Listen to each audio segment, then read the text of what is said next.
And is it time? Yeah, it's time. Okay, all right. I'm going to call the meeting of the Finance and Personnel Committee to order. Is everyone present? Rick, myself, and I think I heard Tim's voice too. I'm looking on my telephone, so it's super small. So, all right, first item. Time anybody's ever accused Tim of being small. On my screen though. All right, so the first order of business is the Waterman's Recycling. So. And we do have Dave Waterman here. No, we don't have Dave. Oh, I'm sorry. Yes, I always get you two mixed up. I'm sorry, Dick Waterman. The older you get, the more you look like your dad, though. I gotta say that. I already have this. You got this? Yeah. This is, you guys all got it? Rick, you got one? Yeah, yes, I did get that one. Polk County program is being modified to cover costs incurred to recycle and bale material. At this time, effective January 1st, 2021, the county board has passed a tipping fee to be charged in the amount of $70 per ton for all commercial haulers dropping off recyclables material at the Polk County Recycling Center. We took it for free before. We're the only hauler in Polk County that hauls into there. They have an ordinance that it's supposed to go there. We followed it, the other ones haven't.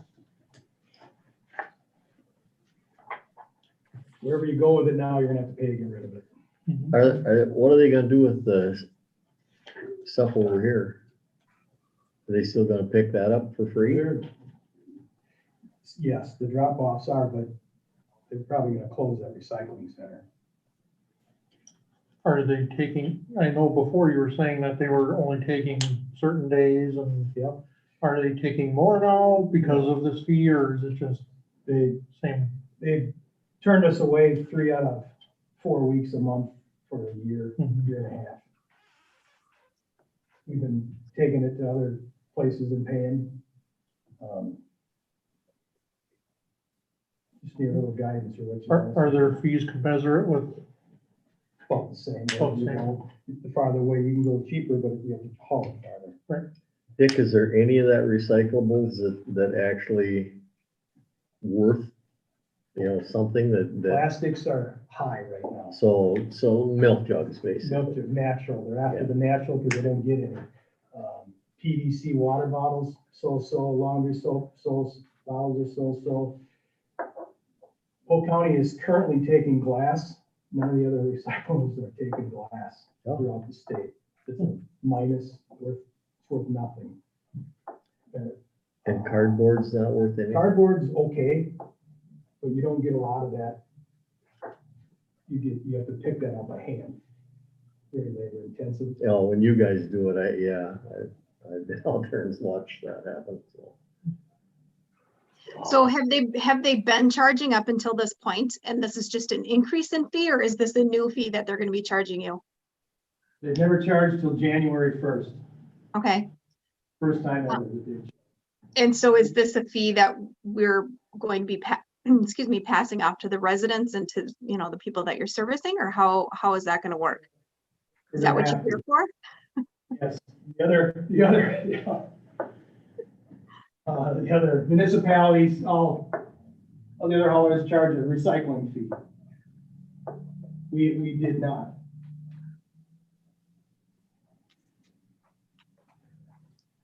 And we should talk about how you want it to get done. You want single stream, or you want us to keep doing it the way we're doing it? Or doesn't it matter? What does that mean? What does single stream mean? The stream is where you can put it all together in one cart. We give you a cart with a yellow lid on it, and it all goes together. Cardboard, glass, tin, plastic, aluminum, as long as they're still taking glass. And then it goes into one truck, and then they sort it at the facility wherever we go to. As we do it now, we separate out the glass and the paper, and it tears, gets separated out. We bale the paper out here, and the glass goes into our concrete. We mix it up with road base. Currently, that's how we do the city of Amory. So how many tons do you How do think you you're talking? propose we handle it? I'm sorry, I think I spoke over somebody. I can see single stream coming. All you're doing is giving them another garbage can. That's all you're doing. They recycle 1 and 2 plastics. Everybody says, oh no, we can put 3 through 7 in there. Every 2 weeks, we pick up that compactor, we take it to the incinerator from the recycling center, and that's what it is, it's 3 through 7. It's garbage. That's the one that's at. Oakland. Yeah. When you give them another, that can, that's all you're doing is giving them another trash can, really. But it's easier to pick up, it's easier to man that truck, it's faster. That's probably the way we should go. But there's gonna be an increase in price. What if we quit? You quit, Is it mandated by the state? you can quit because you have those bins there. And that it gives them an outlet for them. We've done that in other towns, Luck, Frederick, St. Croix Falls. We provide bins at other places where they're manned. We won't get into that, but as long as the bins are there, they can take their recycling there, and we've provided for them. Responsible unit, Polk County has provided for them residences. You can do that. I'm probably gonna come back a year from now, because I think they're gonna vote to close that recycling center, because they sold the lime quarry. Here, Probably already know all this stuff, but, I mean, I'm here to kind of gather information, see if there's any way that I can help the city, you know, with whatever it is they want to do. The county has hired a consultant, out of Lake Elmo to, do a study and make a recommendation of, what it would take to keep the recycling center open, and what type of investment that would be, and how they could go about that. And then also, if they decided they wanted to close it, what would be involved, how they would close it. That's expected in the spring, like April and May. The funds from the sale of the lime quarry is $1.1 million. And that has, there's gonna be a resolution coming out of one of the committees to most likely allocate that towards trail development. And it's not a secret, I'm gonna propose that some of that money go towards the recycling center and making the improvements and maintaining it and trying to keep it open. Everybody that I hear from supports keeping it open, and recycling is important to them. So as long as I keep hearing that, why, that's something I'm gonna advocate for. I don't know if I'll get very far or not. But it is an opportunity with the sale of the lime quarry and additional funds to perhaps do something with it.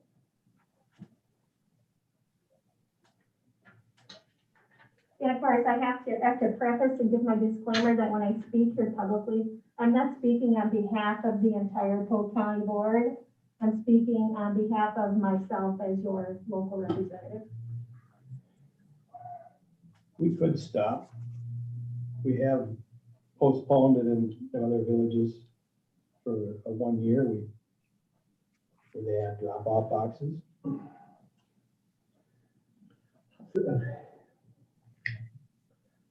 How many pickups do you do in the city for recyclables? Little less than half. Oh, really? Sorry. I'm behind you, but see, now you're turning your back on me, so. So less than half of the people in the city actually use the recycling services that you offer? Yes. Tomorrow is recycling day in Amory on the south side of the tracks. Yeah, I know, it's on my calendar.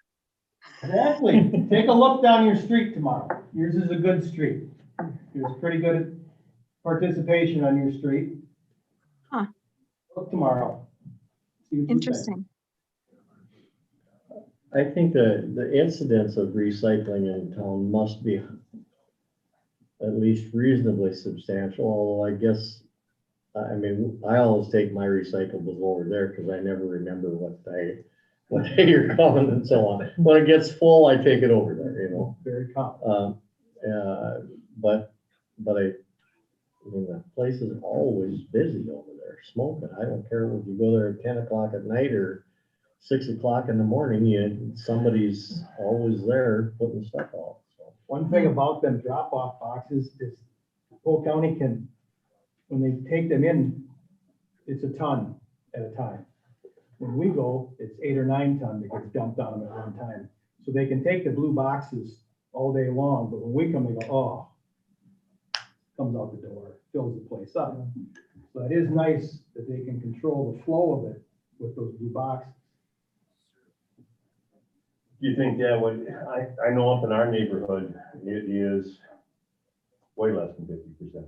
I know. And, in fact, there's probably 4 people on all of our street that recycle. The other ones maybe recycle and haul it down to the center. Like, and my wife does the same thing. Oh, there went the recycling truck, I guess you gotta haul it down there now. You know, that happens all the time, but I think the people, if there's an outlet for recycling in Amory, that's good.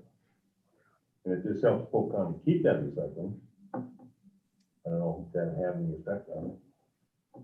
By putting the onus on them, hey, you're pulling the only recycling gig in town now, you know? It does, from the information we received at committee, Amory, and I don't know when they list Amory, if they list the city of Amory, the Amory area, or if they mean Waterman's, but Amory is the largest contributor in Polk County to the Polk County Recycling Center, as far as how much is brought in there. I would surely think that. Well, if nobody else recycles. Nobody else hauls in there. Correct. Yeah, yes. Well, I think we're in kind of a quandary because there's obviously something going on at the county. We don't know what that outcome is going to be quite yet. But yet our hauler is incurring this additional charge now, which, you know, he's not going to be around forever if he keeps picking up the tab all the time. So should we propose an increase? And what would that increase be to, would that be a recycling fee? Or would that be an increase to the current trash pickup fees? I guess that's the question on how do we want to proceed? I don't know, but I can envision a fairly significant backlash if we just go across the board and say your trash fees are gonna increase by $10 a week or $5, whatever it turns out to be. Like, isn't it done now by bin size? Yes. Okay. Yeah, Volume. because the 50 or 60% that don't recycle or that Dick doesn't pick up are gonna come back and say, oh, let's take mine over there. Why should I pay that? You know? For the same reason you paid school tax. Yeah, well, fold that one by and see if you don't get a reaction. Everybody. Yeah, Right. One of those things. Or do we suspend for 6 months and see what the county comes up with? Can I say something? Yep. I think it would be a little risky to suspend it for a period of time waiting for the county, because I've seen what happens when you wait for the county. And it's never been a positive thing. Mhm. And I'm not including you specifically, but the county No board, offense taken. the county board seems to have problems making positive decisions when things are important. So, The gears of government yeah, grind slow. yeah, so I'm thinking of, if there's a way to, we need to figure out from Waterman's, what's your additional cost per week, per month, whatever it is, and figure out. what that- $70 a ton. Yeah, I know, but That's what we pay to get rid of the I know, garbage. what's that mean for the whole city at a, you know, and I don't expect you to have that number. off the top of your head. $68 per house per month. Okay, so that's kind of what we're looking at. for the recycling fee. Yeah. Would that cover the 78? That's for the $70. Right. Okay, so that's where you'd have to start. There's $6 in Richmond and they're 8 in Somerset. That's where I got the number. I think they're 12 at Osceola.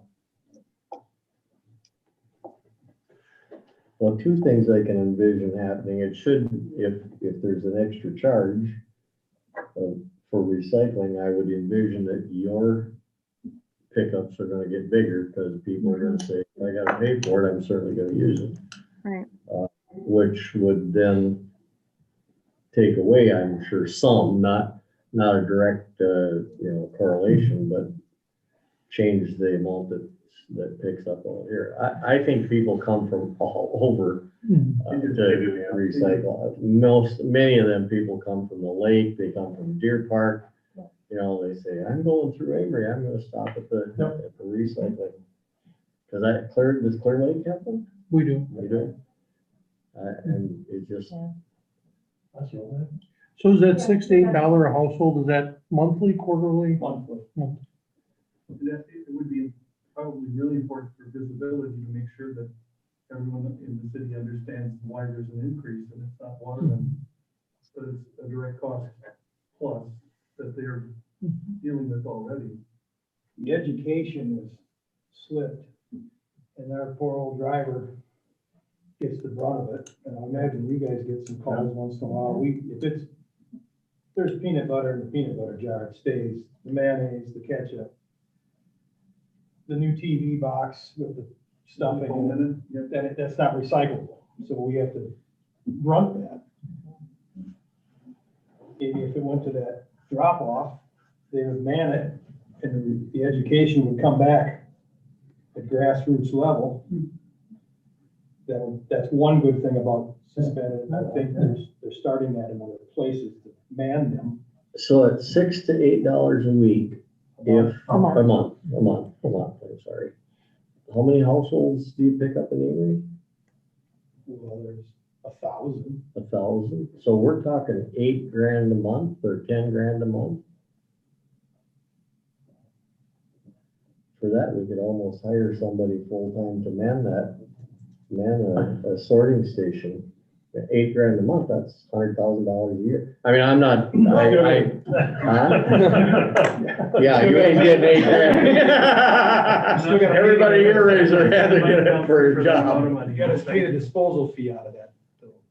Okay, yeah, because of stuff that you can't You gotta recycle, you got, transport it, right, put it on rubber tires, yeah, take it somewhere. yeah, no, I understand that, And the driver, I wasn't necessarily suggesting we do that, I'm just saying that, Gets harder all the time. it does.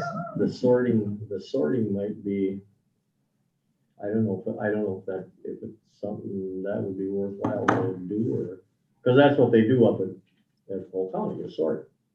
Well, then you have to have it open certain times. You have Yeah. to manage with Yeah. fenced in. With the Endeavors, the folks from Endeavors are the ones who do sorting in Polk County. And they do a great job, and they really like that, and they like being there, and doing that, and it's really a positive program, and a positive thing for them. Well, we have a good example right here in town. Several years ago, when the women's club came to Parks and Rec and was concerned about our recycling effort, we had a business of ours, I won't identify them, that had, I want to say they had like 80 cases of empty bottles a week, and they put them in the dumpster. And I said, why don't you recycle them? What? That just cost me extra money to, put them over there. I can throw them in the dumpster and Waterman's will take them, and it doesn't cost, I gotta pay for the dumpster anyway. So there is that mentality out there that's not very interested in recycling. Did you see over in Clear Lake, did you see notice those boxes, are they overflowing? They're not. Not really, but they're getting a lot of use. They're getting. And same thing, I'm sure we're getting people from the townships and surrounding areas. I think there's also, they're finding garbage, people are using them to dump. We had an idea, but they didn't listen to us 30 years ago. Make the whole 13 by 13. Mhm. No, you gotta have a 4 by 4. Well, your TVs, your stuffed chairs, your toilets, fit through that 4x4 hole, but if you got a 13x13, It don't fit in fit. there, it's not recyclable. That's a little more work. Yeah. So they are changing some of those boxes. Mhm. It's part of the education. You know, there's, you know, and we're talking about, you know, setting up a dump site of some sort. You know, the way that the bins are set up now, I mean, there is no control of it, so having somebody man it is not gonna be very effective, because they're accessible. You know, we'd have to do it someplace like out at our dump where we could have bins. But, you know, many communities in northern Wisconsin, more and more remote communities that don't have any pickup services available, you know, they have the town dump, and you go to the town dump and there's somebody there and they say your recyclables go in here, your garbage goes in here. And you know, your other stuff goes there and there. And I don't know if we necessarily want to go to that business, but a hybrid of some sort, you know, yeah, I don't know which route we want to take. But I think we need to at least look at the next 6 months. I know the wheel of the government turns slow, but at least maybe we'll have a little bit more information in coming months. So in the meantime, how are we gonna make Dick whole? Mhm. That's the question.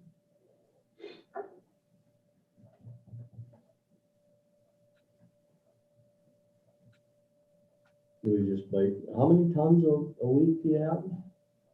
Well, the truck is full. One, Out of Amory, once a month, is that, or two? Twice a month. Twice a month. So about 114 ton, with the numbers you gave me, is that about accurate? A month? Not of recyclables, 7 ton a week, 18 ton. 14 ton a week. 14? Comes out of the south. I'm side sorry, of it. what was that number?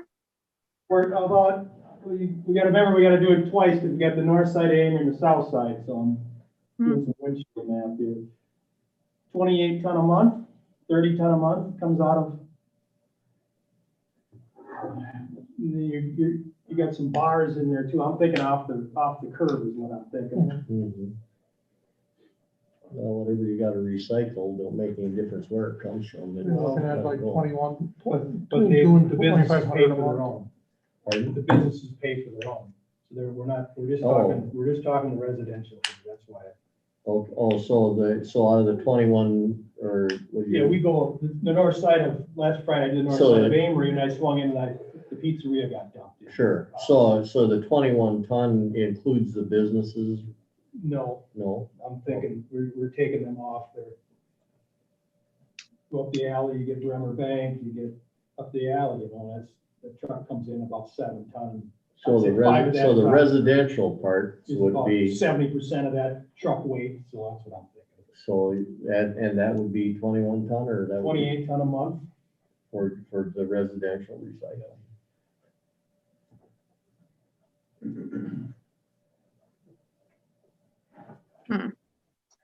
Yeah, I mean, I don't, 2,500 cost. Pardon, Sarah? well, I mean, I don't know what to do at this point in time. I mean, it's only right that we pass it off to the people that are using it. That's gonna increase the usage, and, you know, we're gonna then be in a bind again. But to just cancel it all together, I don't think that that's a wise decision either. Yeah.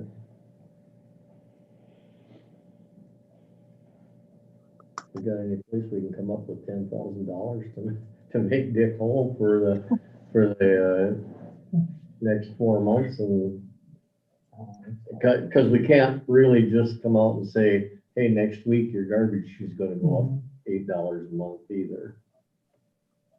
I drug my feet. They started in January, and I was hoping that we were gonna have a decision up there, what was gonna happen, so I could come in with a hard number and tell you what we're gonna do. If you order equipment, it's gonna take Oh, 6 yeah, to 9 months yeah, to it get takes- equipment.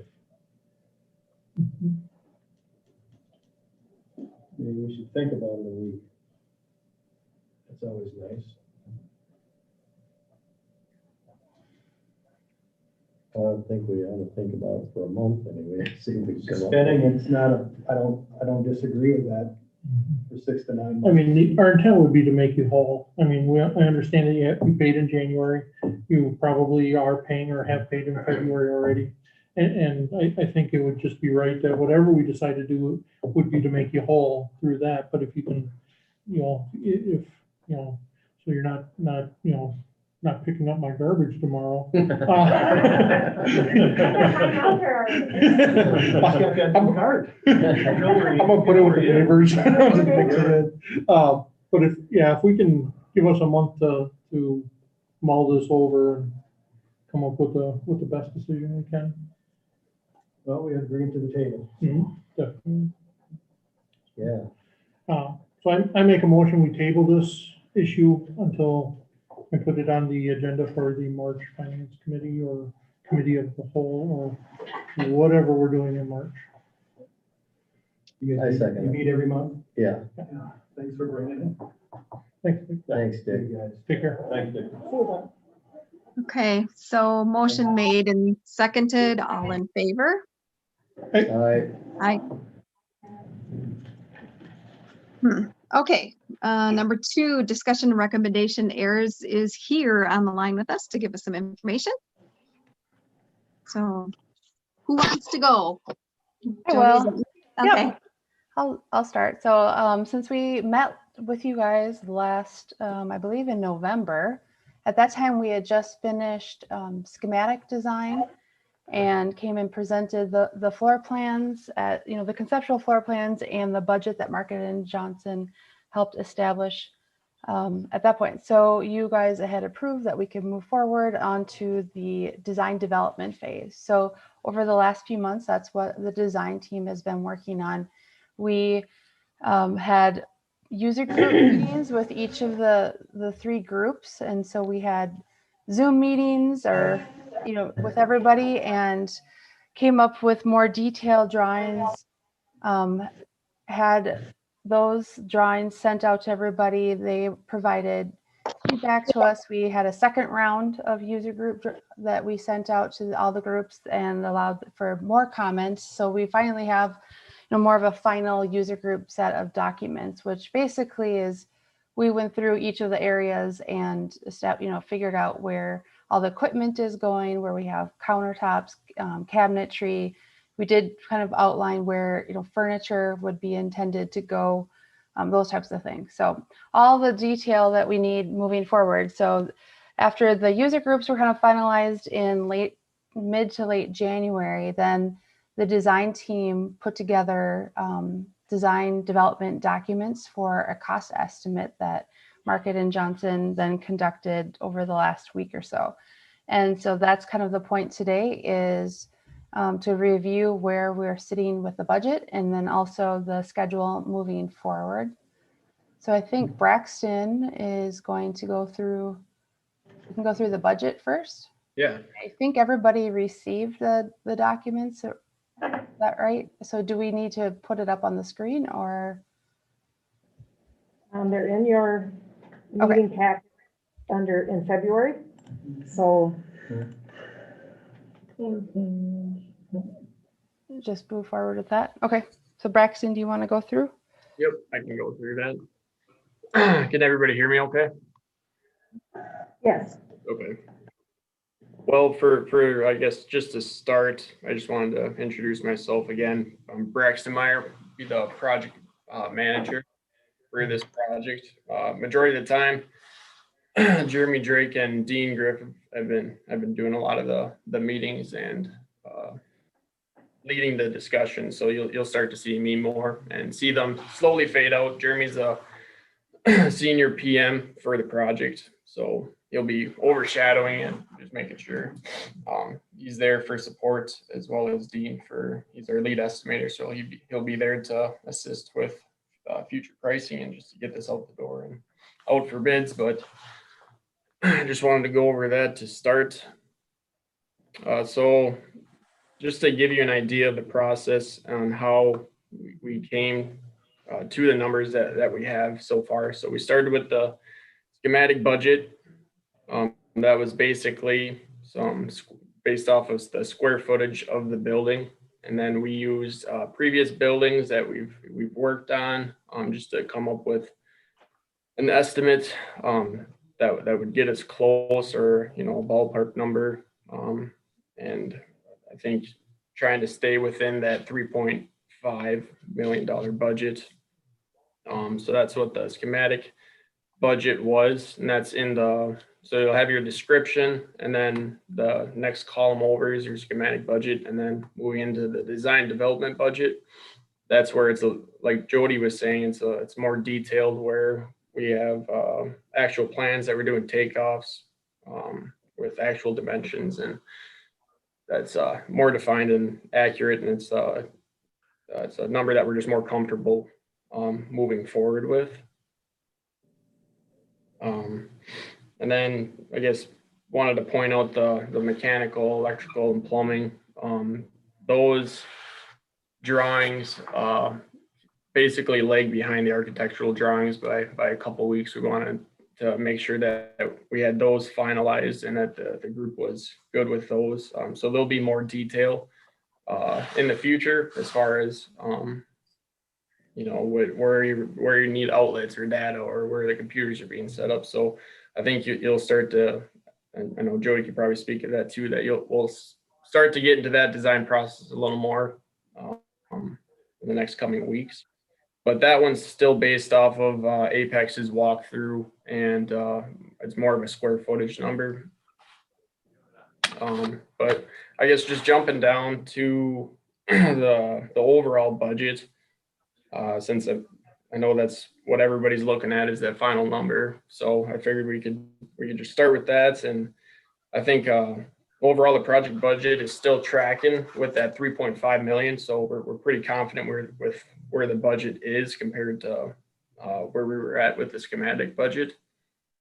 I know overall it shows a little bit over at the bottom, but that also includes an alternate for, you know, expanding that and the police garage there. But I think I'll just kind of walk through the budget, show you where the costs came in for each category. We got it split up into a CSI format, which is just a construction industry standard. And then basically I put the division and then as well as a little description of what's in each category. It doesn't include everything. I want to point that out. I just tried to, you know, put a few things in there so you know exactly what you're getting at each category.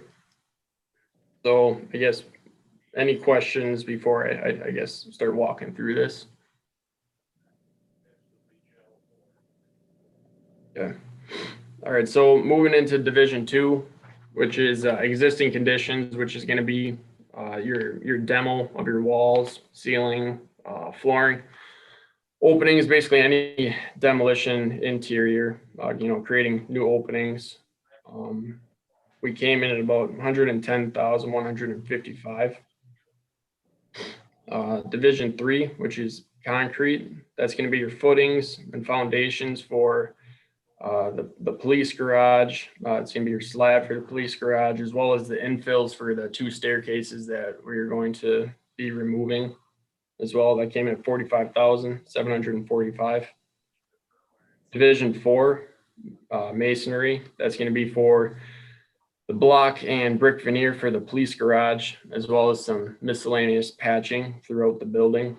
That came in at 118,000. Division 5, metals, which is your police garage joists, columns, lintels, the steel for the infills, and then your staircase in the police garage, the railing, your exterior railing for over by the new ramp as well. So that came in at 69,139. Moving down to Division 6, wood, plastics, and composites. That would be your casework, countertops, miscellaneous blocking or backing for any fixtures that were hanging, or roof edge. That came in at $49,403.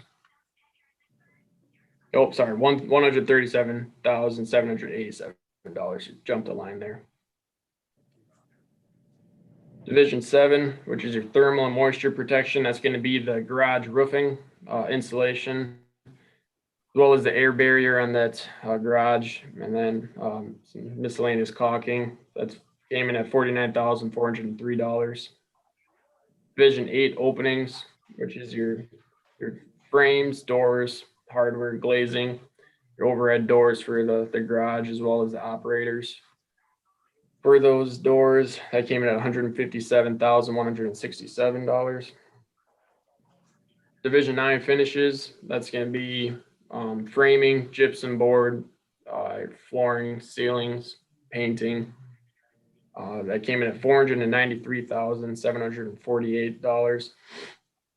That's obviously one of the bigger items going through the building, just updating all the finishes, and that pricing is based off of, you know, there's quite a bit of wallpaper throughout the building, and I guess going through the building and looking at some of the conditions, most of the wallpaper was in good condition, but there are walls that we're going to be taking out that, you know, are splitting the wall, or there's part of the wall going out, or we got to cut a hole in somewhere. Those walls we kind of figured to skim coat the wall, rip off the wallpaper, skim coat it, repaint it. But if we're not touching a wall, our goal is to basically leave what wallpaper that's in good condition intact.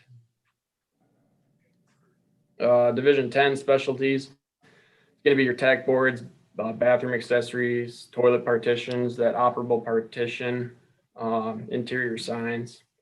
Comes in at $51,634. Division 11 equipment. So we got an allowance in there for projection screens at $2,000. I'm just putting some money in there in case that is needed. Division 12 furnishing. That's your window treatment allowance in case we end up having to do something with a few of the windows there as well, for like your window blinds or shades.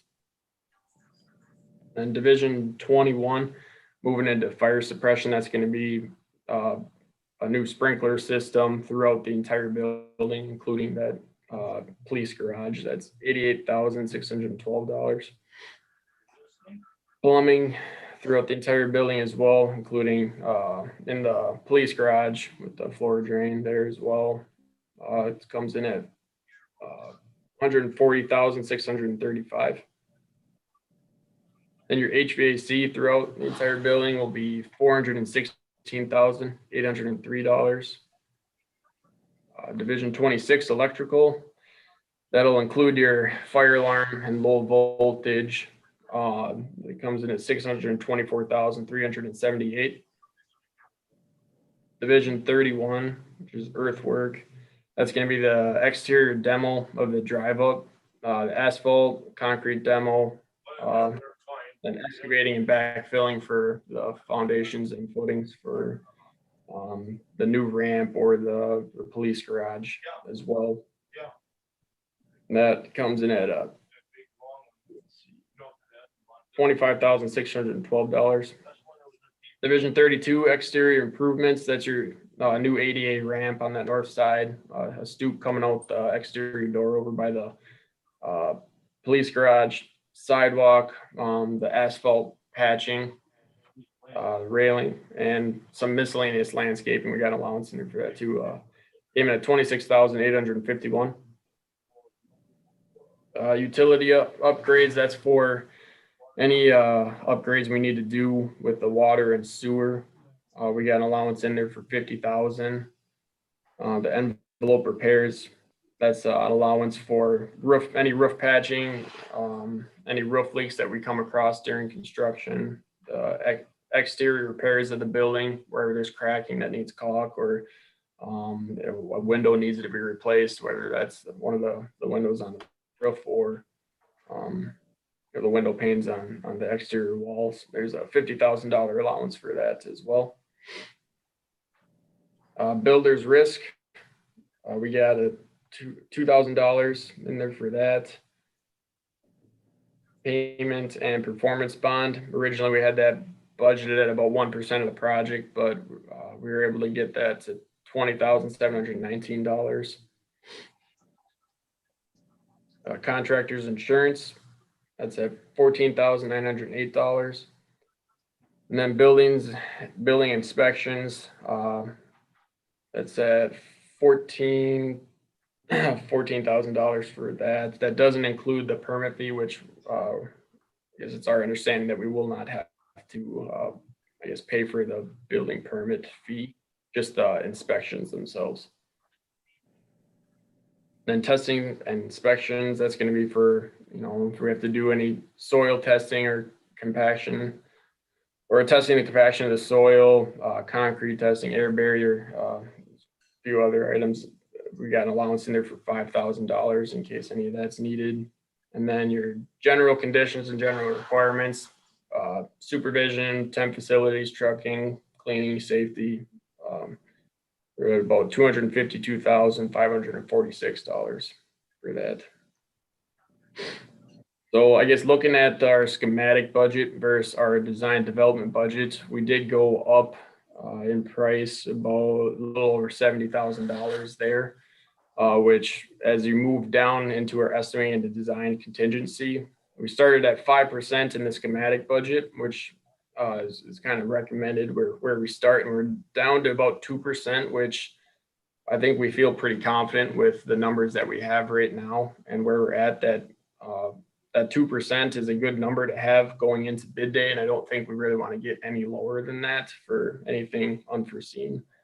But I think overall, as you move down in that column, keeping that 5% contingency, we're now moving to under I guess the schematic budget, where we're saving a little bit of money there. Not to say we want to be adding anything to the project at this point. I think we got to be cautious that we're not having any scope creeps or trying to add any further items, but trying to maintain that 2% going into bid day would be good. Moving down to construction management fee at 2.5%, which is at $79,447, bringing our total construction cost to $3,257,333. Then our design fees at 7%, that's at $228,013, bringing our total construction and design costs to $3,485,347, or $3,485,347. So I know there were some discussions about wanting to, I guess, increase the size of the police garage, and we thought it'd be helpful just to, give a rough idea of what that would look like for this meeting and see if that is a possibility.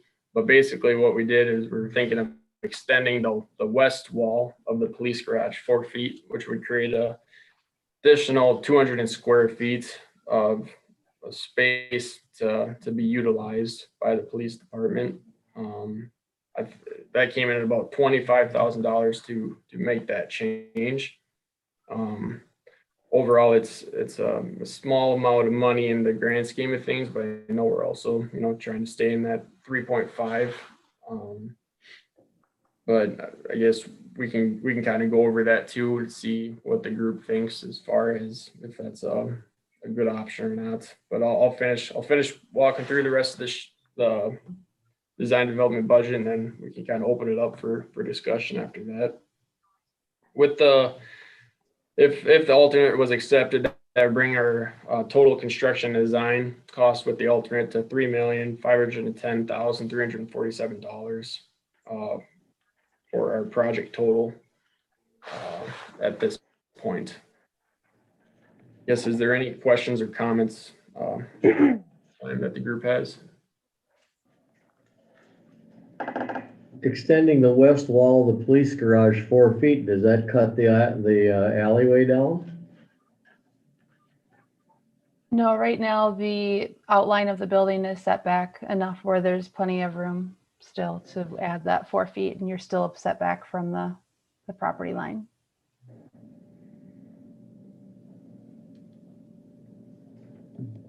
I bet it's still all within the current drive-through. Okay. because they have a dual 2-lane drive-through. But you're still gonna maintain the same roof line, right? Mhm. So if you go 4 feet out past the end of that roof line, you're pretty much in the alley. No, Can't answer that one. Jody, compared to where the, drive-through ends now, that extra 4 feet is, where is it that in comparison to where Sure. the drive-through ends now? So right now, the edge of that garage is lining up with that last island. I mean, it's almost identical. So it would just be it'd be 4 feet past that. But from the information that I'm looking at, it looks like we're about 8 feet from the actual property line. Oh, so there's still plenty of room for an alleyway. Yes, there's still an alley. Yep.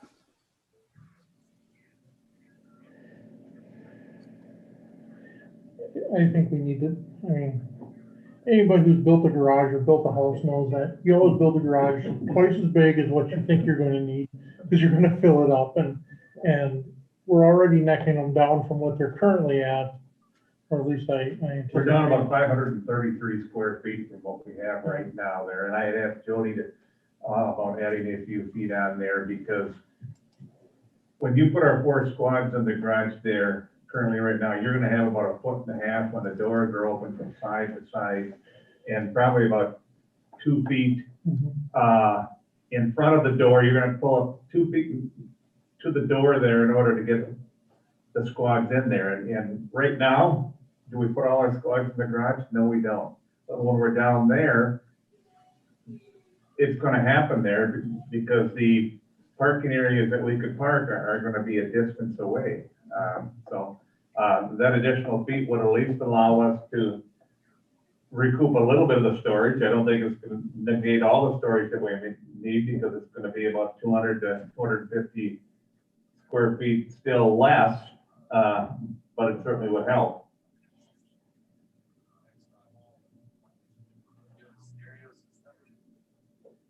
yeah, so I don't see any problem with myself, but earlier today you mentioned that, you would like to get approval on this ASAP, so, because it takes 15 to 20 weeks to order steel for the roof trusses, I believe.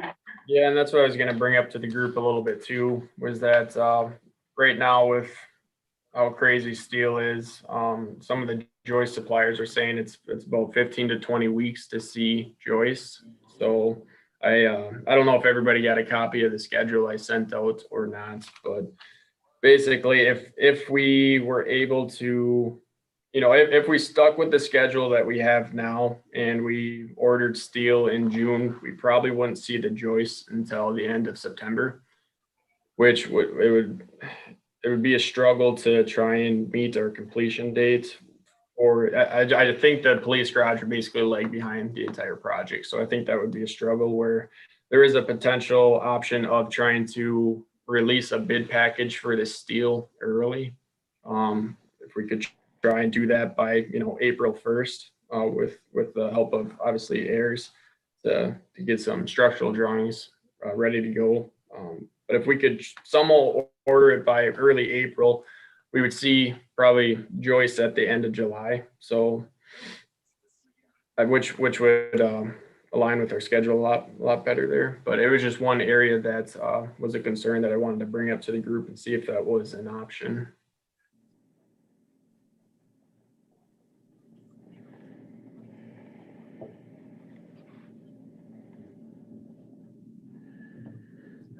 Well, I think the best response is we'll see what we can do.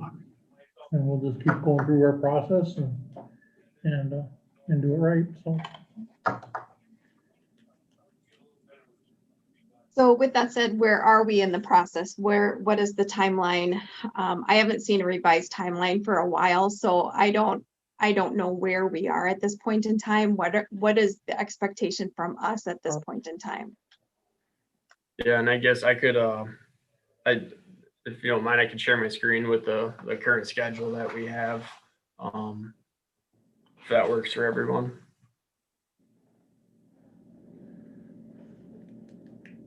Do you have a timeline in the drive? Can everyone see my screen all right? Not looking for them. Yeah, no, I Yep. haven't received it because I'm really forgetful. I'll zoom in a little bit, that way it helps. But right now, we're on item 20 here, that finance committee update.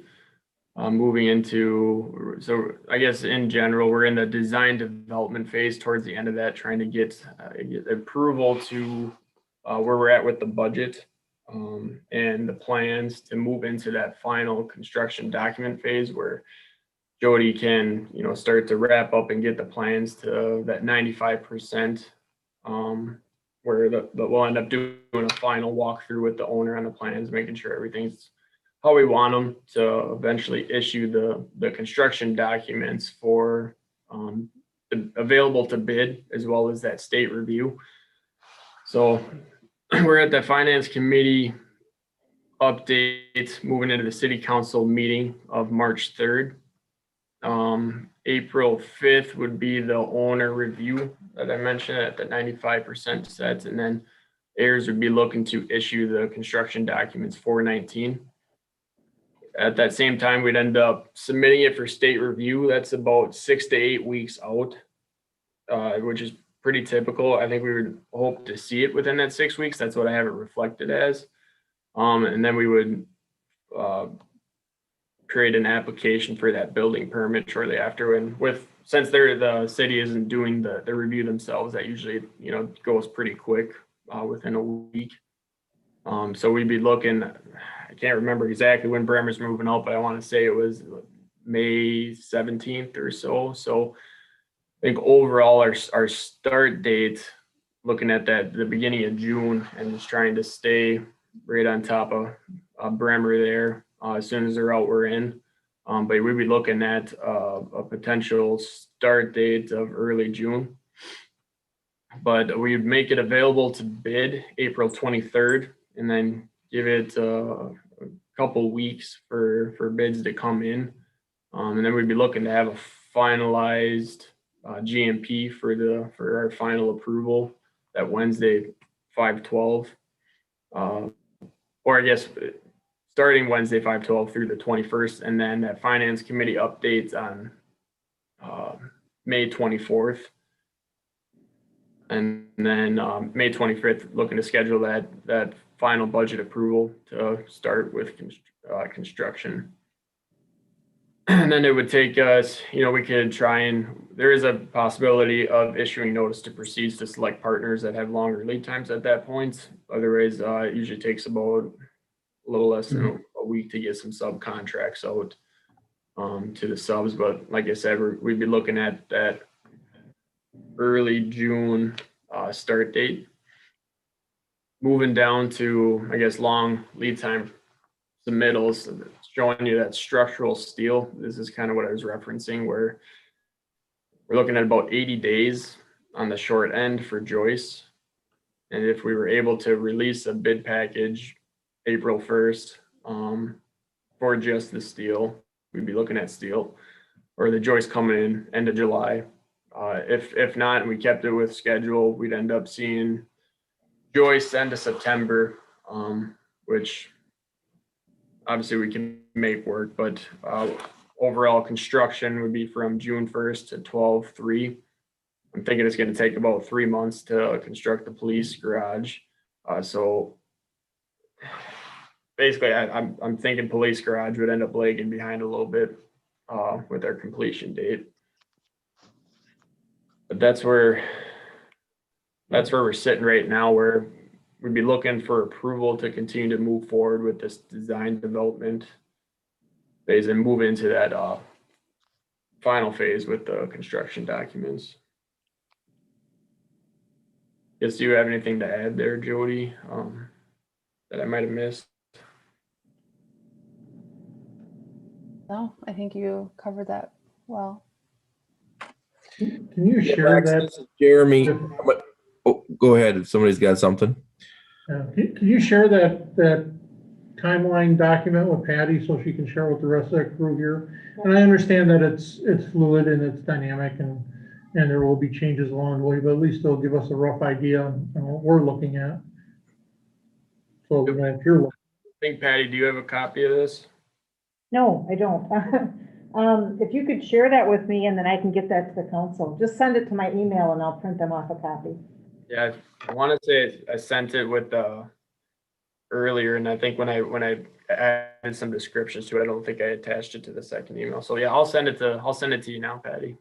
That'd be perfect. Thank you.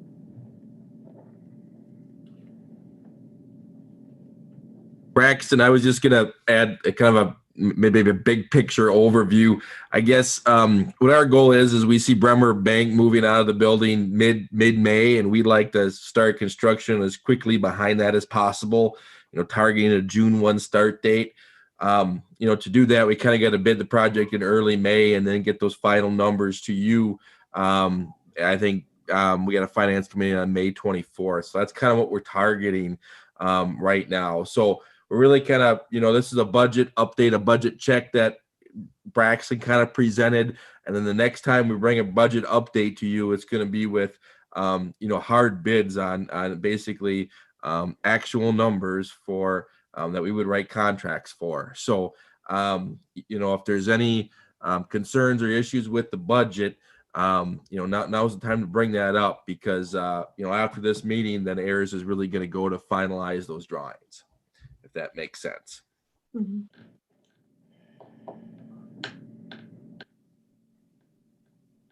I have one question for Jody there. I know that we had talked about the radio system and the camera system and things like that.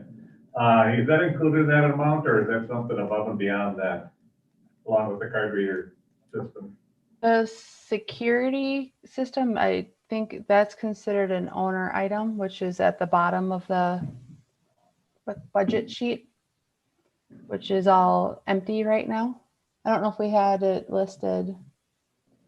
well, So I think I need to confirm, maybe actually Mark and Johnson knows better than me, but I think like the cameras and stuff are something on the owner side, but like card readers and door security, it sometimes is included.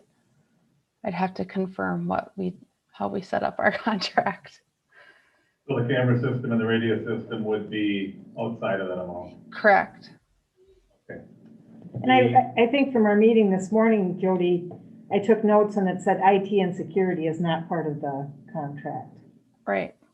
But the local wiring Yeah. is. Yep, the Right. wiring, but not well, IT or the security. Right. Equipment, yeah. It all needs to be coordinated during this next phase.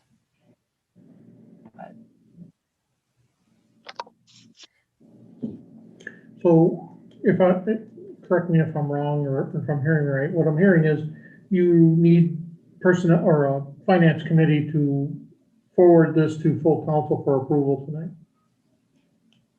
Correct. Yes. And ideally, we would get direction on what to do with the police garage if everybody's good with doing the extra 4 feet right now, because that affects the steel, which needs to go out early. But we understand we're showing it as an alternate, which it's going to be removed from the alternate and just included in the base price.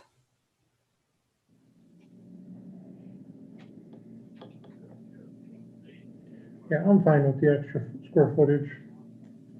I mean, it's 25,000 of a $3.5 million. That's no brainer. Okay. I agree, and I'm afraid that if we don't do it, we'll hear about it in the long run, so. Okay. I think to me, it makes sense to do it now. Mhm. Okay. Thank you. This is Jeremy again. I mean, for what it's worth, I mean, $25,000 is still a lot of money, but you'll never get that added square footage for less than that. Right. Added on later, you know, would probably be 4 times that, right? So what's going to happen, it kind of needs to happen, you know, with the project now. To expand upon that 4 feet is gonna help there, but it's not gonna take care of all of our needs. You know, and I want the council to be aware that it's still significantly lower than what we have now, but you know, that's something that we'll have to deal with, and along with some of the second story storage areas there. So it certainly helps, and I appreciate that there, but it still doesn't solve all the necessities there, so thank you.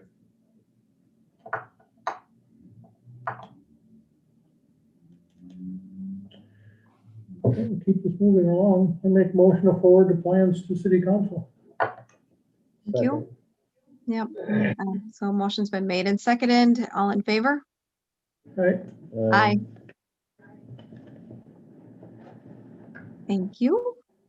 Is that what the 4-foot addition? Yes, As you see it here. yep, that's a plan, so. Sorry, I'm trying to get back to my agenda. Okay, yep, I think that makes sense. So, moving right along. So actually, are we done with heirs? It looks like we are. So, if you guys want to sign out, we thank you for your time. Thank you. And, Thank you. Thank we'll you. be back in touch on the 3rd for our full council meeting. Sounds good. Thanks. Awesome. Okay. Next on the agenda is the ambulance service merger.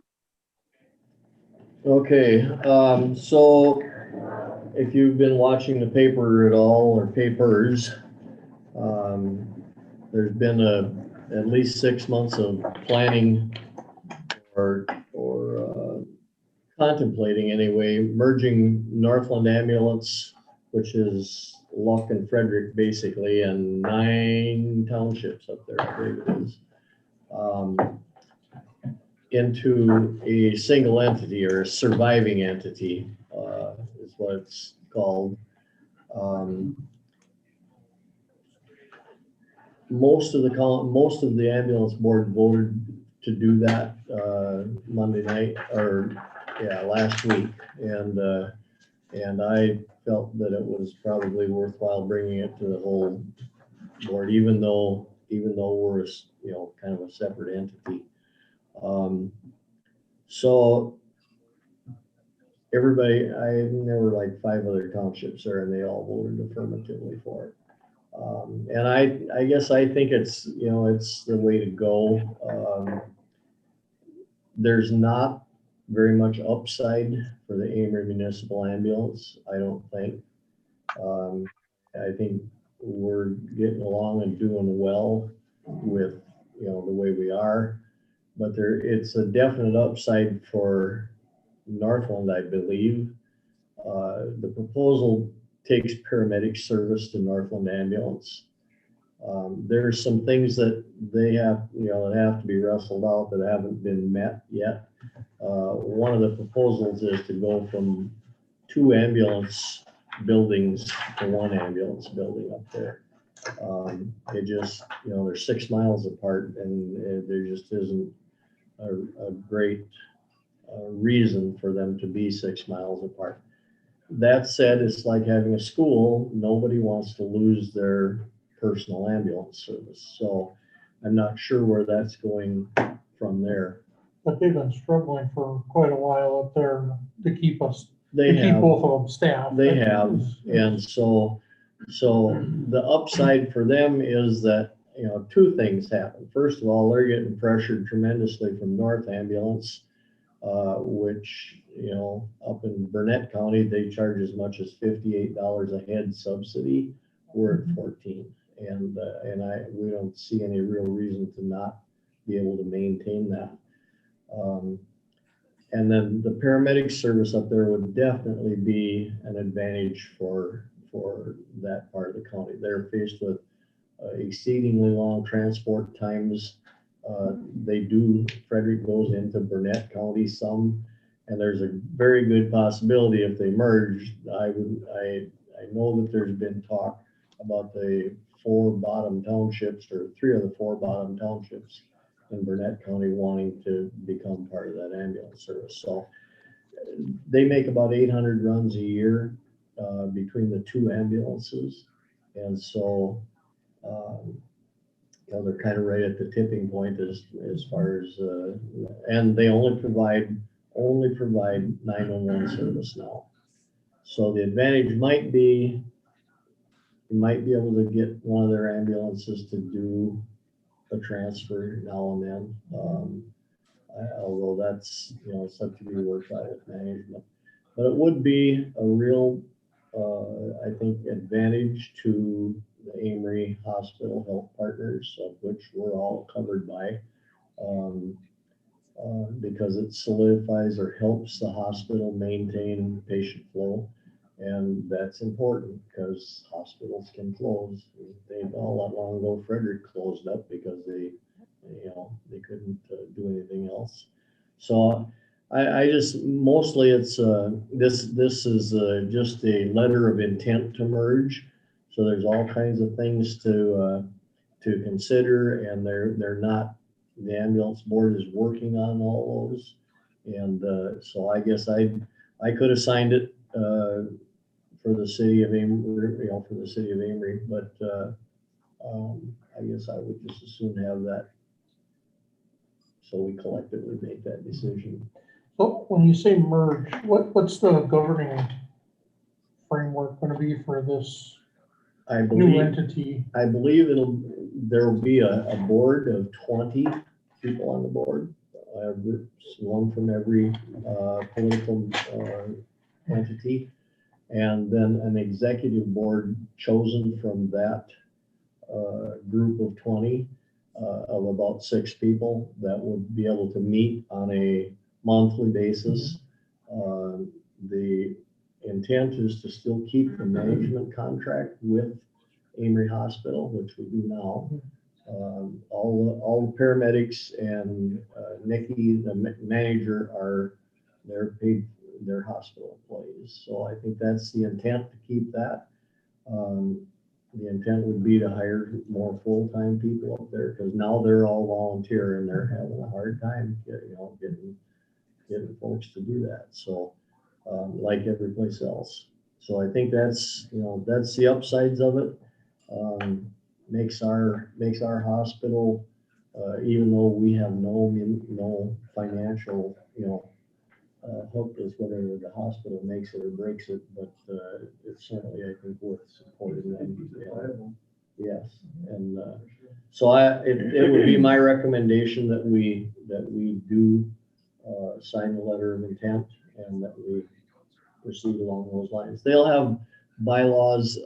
Did you put those bylaws in here? I scanned them in separately. It's really thick. Okay. So if you back out all the ambulance stuff, Those are basically the bylaws that the attorney, what's his name? Clearly, he did the bylaws for for both us. He looked at them, and the ones for Garfield, and they're just really rough bylaws. There's all kind, the wording and the names aren't the same, but it's just a skeleton to start picking the bones clean on it and put some meat on them. So Well, it sounds like there's a lot of discussions needed yet too. there still is. The two boards have, I believe their board is meeting. They may have met Thursday night, but I think they were 9 out of 11 of their members were in favor of it. The two entities that were having discussions were the village of Frederick and the village of Luck. All of the townships were in favor of it. So Question that it shows Town of Clayton is removed. yes, So that's one less. Town of Clayton for us. I have no insight whatsoever to the political machinations of Clayton Township and Clear Lake Ambulance Service, but they opted to go back to Clear Lake. Don't look at me, I have No, idea. I hear you. And Not my department. And I don't know, I think it's mostly a personality type issue.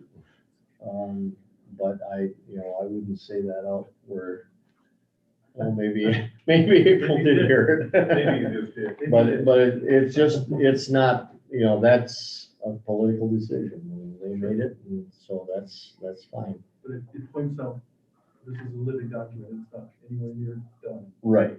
Well, yeah, Town of Clayton has been removed from the ambulance service. So at least one of the issues is going to be the same as our fire group that said If anyone decides to leave that group, they will be immediately responsible for their share of whatever the debt is on the day they decide to leave. So it isn't something that will be entered into lightly nor gotten out of easily, so. Can be, it can go away, but it's gonna take some forethought and planning if you wanna do that, so. So I would make a motion that the city representative sign the letter of intent to facilitate merging the municipal ambulance service with Northland Municipal Ambulance. So what is the negative parts? You said there's very few positives for the city. Well, What are the I don't negatives think for you'll the city? see Or for the any ambulance? difference in our operation. I mean, we already have paramedic service. We have 2 full-time crews that staff the ambulance for the most part. I mean, occasionally we only have 1, but that's usually for just an hour or 2. But we always have, we have 2 full-time crews. We do the ambulance service here. One of those crews pretty much is a transfer crew. I stand corrected because 3-4 years ago when they decided to do that, I said, there's no way that you're going to make that a paying proposition. It will never be a paying proposition, but it has helped keep our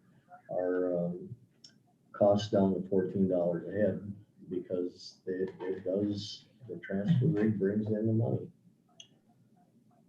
The concern. So up there, they don't have any transfer money help subsidizing the ambulance, so it's all 911. Dollar wise, the 2 districts' valuation are very equal. The mechanical things that we have with the trucks and the building and so on, it comes out really, really close.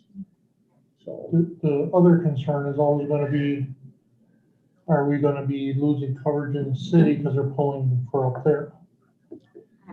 Because, how many years ago did St. Croix Falls and Middletown go to Lakes? Yeah. And they're doing the same business model as you're looking at, and they're always unavailable. Well, They're always wherever. But yeah, I know you've heard the pages when Amory's gone to Osceola. I mean, that's the way EMS is going. Yeah. You can't afford to have a $200,000 truck sitting in one spot, just, so would we ever get called up there? I doubt it, but it certainly is a possibility, depending on the asset location in the county when the need arises. And it's even more of a possibility should this actually happen, right? Well, only because then I think whoever the manager and board of directors, they would have the ability to say if one of those ambulances goes out of service, that we're going to have to shift a truck, because the folks are going to get paid anyway, so maybe they'll do like Lakes does. One of the trucks from here would go to as far as Balsam Lake, or not Balsam Lake, because that's in a different area, but up H for 5 miles and just stand by up there for, it's to get the best coverage with the least amount. Second motion. Okay.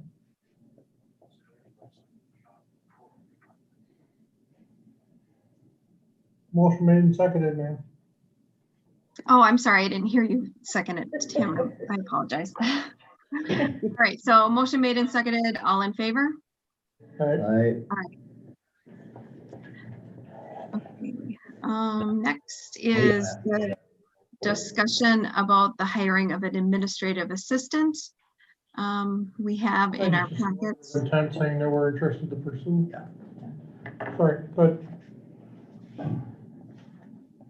I guess I can speak to this. I was talking to Tim, and I've been tossing this around in my head. with a new receptionist area at City Hall and getting something implemented there for that space and getting somebody in here to train them to cover the parts in the office and the building. We put together an ad, Ben and I, and kind of described kind of what we're thinking. And I hope you had a chance to look that over. But I guess I'm just thinking that this might be a good option to look at and decide how we're going to move forward with filling that space and filling that position. Well, and we had already gone through the job description once before, didn't we, Patty? Is this not the same one that we talked about previously? It is. Yeah. Correct. Okay. Yep. And in the conversation I had with Patty, the discussion came up, do we hire a full-time person?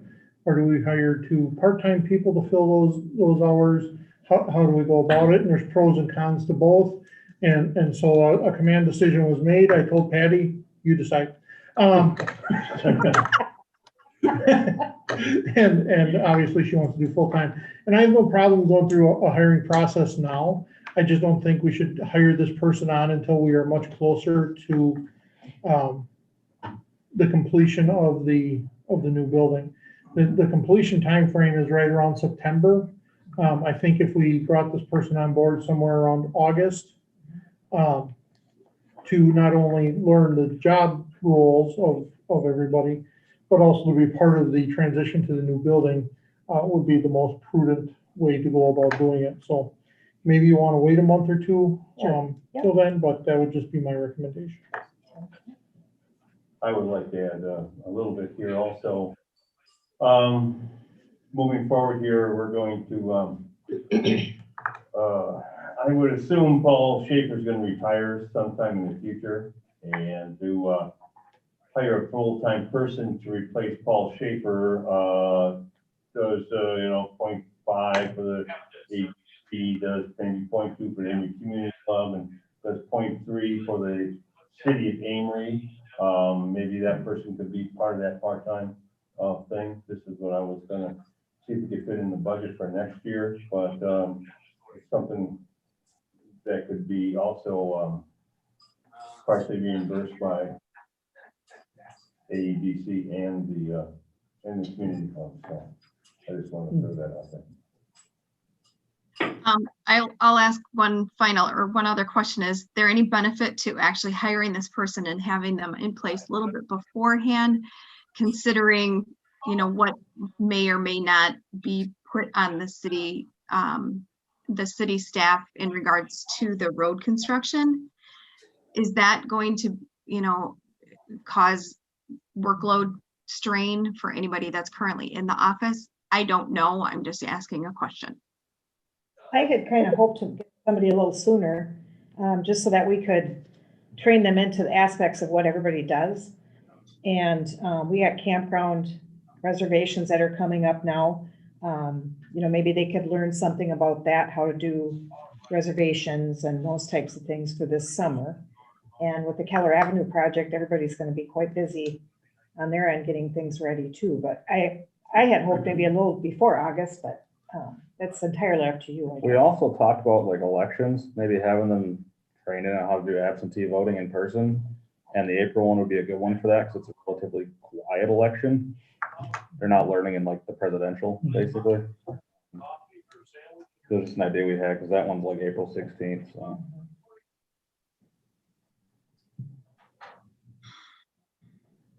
And I think we can cover it. I think we can cover it in the budget this year, from what I can tell. No, I think we checked. My only question is, does she get the top bunk or the bottom one? Because you guys are standing on top of each other now. We'll stick her in the vacant upstairs. Yeah. No, that doesn't leak. That person could go into my office currently, and I would probably move into the mayor's office if he doesn't mind, but I think that's cool.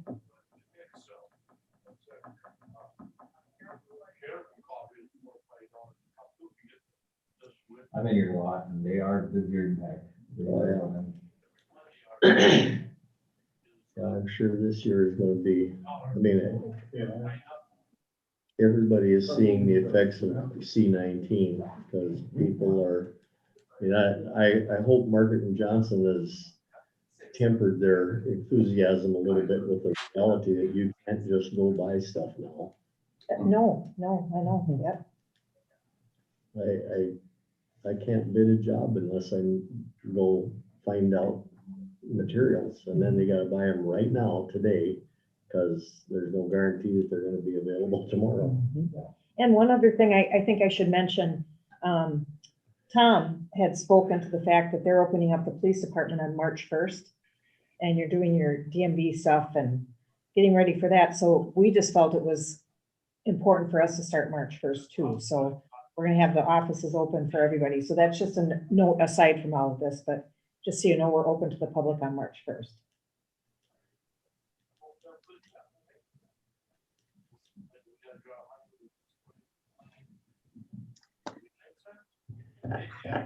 Oh, it's my turn, sorry. Okay, make a recommendation, we forward to city council, the moving ahead of hiring of an admin assistant for city staff. I'll second that. Okay, motion's made and seconded to move towards city council position for administrative assistant. All in favor? I, Aye. Motion carries. Note if in the future that position would do as the mayor requested or suggested, not requested, suggested, on picking up task duties for other entities around the city, the job description would have to be rewritten to accommodate that. Correct. Yep, for sure. but I think that's a good idea to train that person in immediately to Yep. be an election worker. How Just many everything. elections do we have this year? We just have two, Just the one more. Yeah. In April. but just to get their feet wet and get them ready for Yeah. what Well, we it's like have what you coming. said though, with COVID, how many elections do we lose? Almost all of them. Yeah, nobody's came back. I have all brand new ones, so. I take that back. I have two. Yeah. But everybody else failed.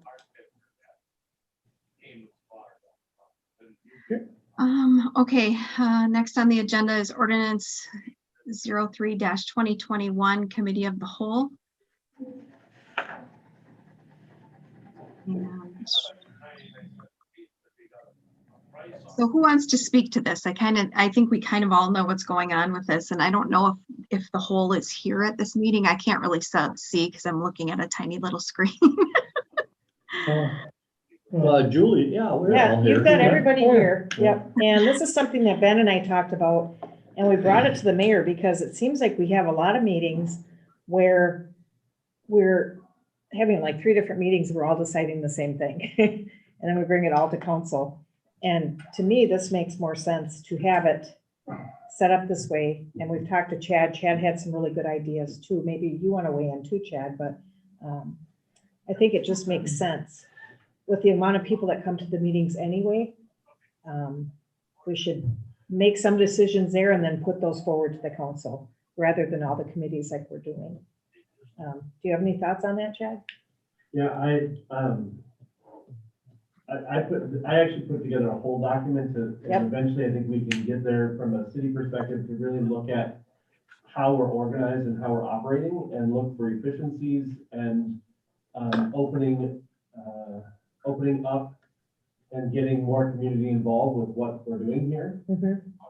So that is for the future, but I think committee of the whole is that first step. Yeah. To take those standing meetings, so Parks Rec, Public Works, Finance and Personnel, and Public Safety, and put them all together underneath the committee of the whole, which allows us to have, for example, even tonight, had that been the case, we could have had a fuller discussion around the Market and Johnson and Ayers discussion. But 3 of us are handicapped a little bit to participate in that conversation. With a committee of a whole, we would have been able to have a fuller discussion, which then still would have to go to the council. It gives I think more think time and more talk time for everyone and to get the feedback from our constituents as well. Right. And that is in everyone's drive. We've got that in everyone's drive, so you have a chance to look at that, kind of the way he constructed that. The, I did some searching today. There are a tremendous amount of communities in Wisconsin that operate under a committee of the whole. It just creates a lot of efficiencies. I don't see a downside to having it, quite frankly, but I'd be open to be educated as from that perspective, but it seems like it's the right thing to do to create efficiencies. Yeah, I looked at this a couple of years ago, but it wasn't going to the committee of the whole. It was putting up personnel and finance. I think those two separate committees. Because they actually control the purse strings and they have all the power now, and then combine public works and public works and park and rec into one.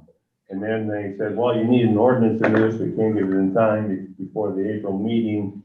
So I just said, well, let's just leave it as is then and then move forward. But I think that we brought it up now again. I think it's actually a great idea. We've had discussions over the years about doing this because the committees always seem to be doing redundant things. And it just seems like it's really bogging down a lot of the progress or a lot of the projects that are going on. Having the committee whole would be a lot easier on us as council members because it would be 2 meetings a month. Yep. But there's a couple things that I would like to see in it, involved in this, at least the mechanics of it. One would be a scheduling of this committee of the whole, because it could be quite extensive. You think of all the stuff that we cover even tonight, it's gonna end up being a almost 2-hour meeting by the time we're done. Yeah. If you pile on a couple more topics on there, it could be 2-3 hour meeting. So having it structured with a time frame on it, Tom has something he wants to bring to the committee. He needs 30 minutes and we hold him to that 30 minutes. And then Jeff brings, needs 15. Never in your lifetime.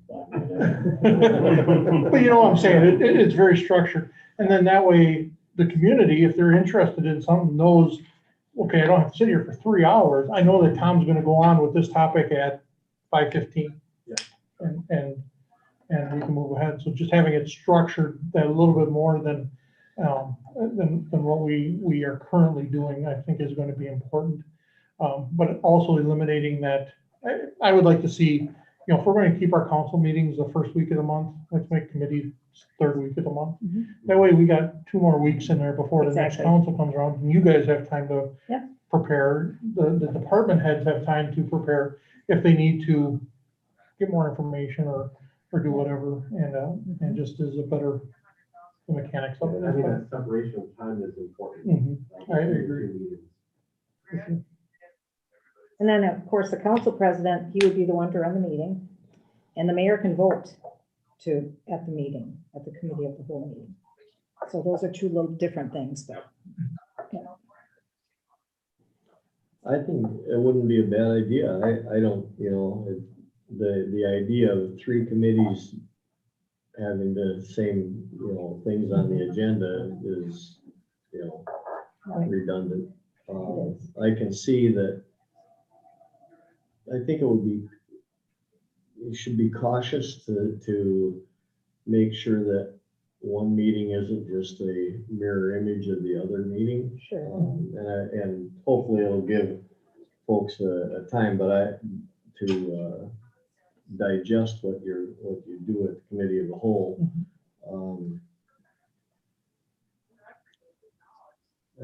I don't see a big downside to it, but especially because now I get to run it. And typically at those committee of the whole meetings, that's where the department heads give their updates as well. So that wouldn't, right now, those happen at the council meeting, those would happen at the committee of the whole. At least from my research, that's what I've seen. Yep. For the most part, the department head and me, I just assume read them, read or whatever.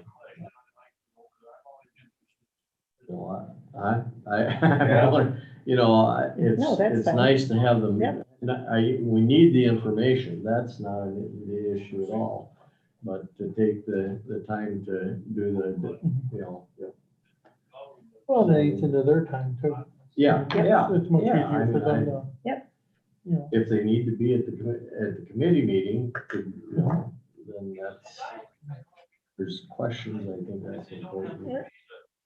And of course, that would eliminate your committee reports. Mhm. You know, because that, Yeah. you wouldn't have to all just, We'd all be in the loop anyways. yeah, you'd all be in the loop. So that would eliminate that at the council. From what meeting. I've researched, everybody loves it.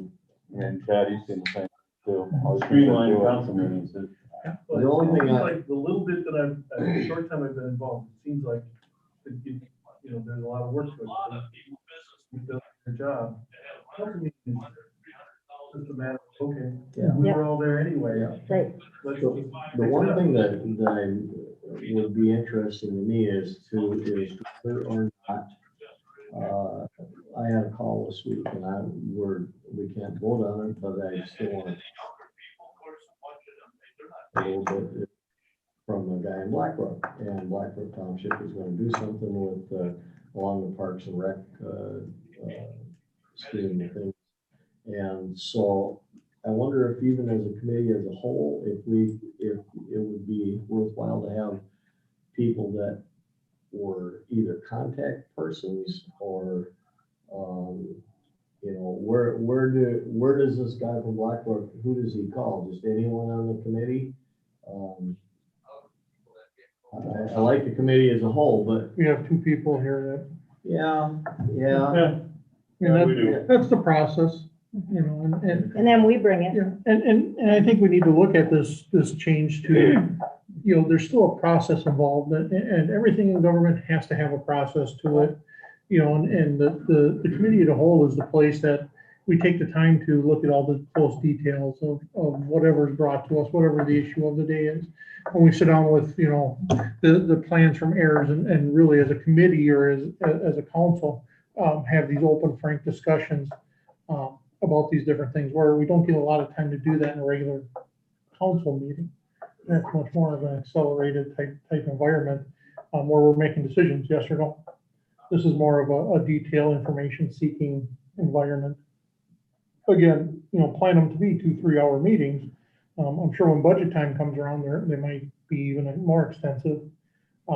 However, it's also gonna, I think, allow us to exchange information as council members, exchange information with the public, with city staff, much clearer. So, But even like budget time, it was doing the same thing 3 different times, you know, is what it was. So it's just streamlining the process. The Budget one would be process short, was we so got it down. was so streamlined last year that it was actually not a bad deal. It was a good year. Most years it's a crap year. We finally got them trained in, you know? But Yay for us. last year was pretty It smooth. went really well. Those three nights of 4 hour meetings or 5 hour meetings there. They were rough. Yep, no more of that. I think it's your turn. I make a motion that we present the council the The ordinance? ordinance. 032021. You got that, Patty? Yep, 03. To begin the process of changing the committee structure of the Amherst City Council to a committee as a whole. Second. Motion's been made and seconded. All in favor? Right. Aye. Motion's been made and passed. All right, so next we are gonna go into closed session, yes? Yes. Yes. Okay, so we're gonna. I have a I'm not motion. sure where I want to share that parks thing, but I don't know. Like I said, it's an informational thing. Is that, are we out of line? It's not on the agenda. Even to share that as a passing thought? Sure, go ahead. I guess we can't. Thanks for your. We can't discuss or What you decide. could have said is, we'll wait till after we're back in open session, you've been forgotten by then. Go ahead and I'll just get give us an old, not update. that That's fine. old. Yeah. So this is just for consideration. Blackbrook Township gave me a call the other night, and they're planning on making some accommodations for kayakers and canoeists on the Apple River. And the plan is, at least at this point, is to make a better access point at the bridge on 46 down here. And he approached me and said, have you guys ever thought about doing something at the dam to make that more accessible for canoeists and kayakers? And I said, no, I guess I haven't heard anything like that. Did a couple years ago, just take a bunch of river rock and stuff and make like a trail. Yeah. So So I went over and looked, I took my son, and if any of you are friends on Facebook with him, you know he's gotten to be a nutcase for going to the Boundary Waters. And we went over and looked at it, and it looks to me like on the northeast side of the dam, there's already I don't know what them two fence posts are and sticking in the ice, but that looked like a pretty decent place. Doesn't need to be doesn't need to be fancy. You go to the Boundary Waters and you get out on a rock and you launch your canoe, that's about it. But it looks like there would be an easy trail, that you could make an easy trail, a 4 foot wide with a little gravel on it, and down to far enough down to where you wouldn't have the back swirl from the dam, so it'd be, nice and safe. There is that now, and I've kayaked it several times, and it's easy enough to get down there. We've carried 2 kayaks side by side, so it's plenty wide. It's a little bit treacherous putting in because of the flow. But just picked it up in the spring. Yeah, Maybe if you got like this would be a high primarily road on the east side of the river so it could be listed on a portage. Mhm. Now, as I lay awake at 2-3 o'clock in the morning thinking about some of these things, I think that might be something that we as a city could exploit to enhance our silent sports. Yes. Right now, you can take a canoe from Highway 8, I believe, all the way down to Amory, portage around the dam, and I don't Blackbrook Dam. Go all the way down. go to Blackbrook. I think from Blackbrook down, you gotta be a master canoeer if you're gonna take that down through the rapids. It's just with the quick. pipe You pole. have to pull out a couple spots. Yeah, and that's not in our jurisdiction anyway, but what we could do in our jurisdiction is make a nice portage. We already have parking over there. If people wanted to park there and go to the Blackbrook Dam, that's a 2-hour ride. For some people, that's plenty. So, yeah, you can do it in 3, but or if you want to paddle, you can do it in 2. But it's a nice, you're hardly ever out of total sound of the city, but you're out of sight of it when you're down there. So It's a great. anyway, it's a we'll bring great that to paddle. another committee meeting. It's just something We'll stop telling that, people about it. yeah. It's probably one of the best kept secrets of Amory, if you're into paddling or kayaking or any of it. Yeah. The fishing along there is outstanding all the way down to Blackbrook.